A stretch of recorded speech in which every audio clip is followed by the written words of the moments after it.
હવે વાત એક એવી આંગણવાડીની કે જેનું સરનામું રોજ બદલાય છે। આખરે શા માટે?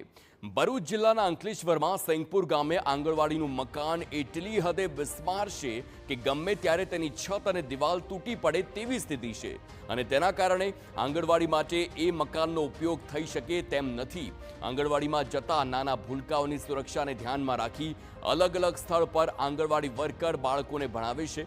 ક્યારેક મંદિરના હોલમાં બાળકો માટે હંગામી આંગણવાડી કાર્યરત કરાય તો ક્યારેક આંગણવાડીનો સ્ટાફ પોતાના ઘરે જ ભૂલકાઓને ભણાવે છે। ક્યારેક તો જગ્યાના અભાવે વૃક્ષ નીચે પણ ભૂલકાઓને ભણાવવામાં આવે છે। કાયમી મકાનના અભાવે બાળકોનું શિક્ષણ અને ભોજન બંને પ્રભાવિત થાય છે।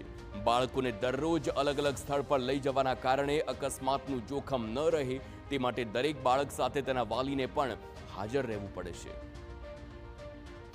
હું અમે રોહિતવાસમાંથી આવીએ છીએ। મારો બાળક હજુ વર્ષ દિવસથી સ્ટાર્ટિંગ થયો છે, પણ તે વર્ષ દિવસથી એ લોકોની આંગણવાડી બને નહીં ત્યાં સુધીમાં તો 3-4 જગ્યા બદલાઈ ગયેલી છે।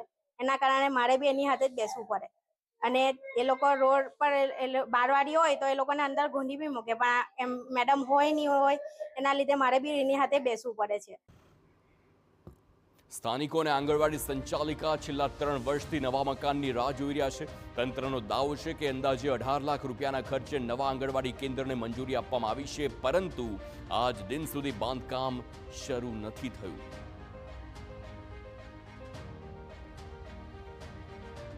હવે આંગણવાડી જર્જરિત છે અને મેં કેટલી બધી જગ્યાએ રજૂઆત કરી પણ એનું કોઈ નિરાકરણ આવતું નથી।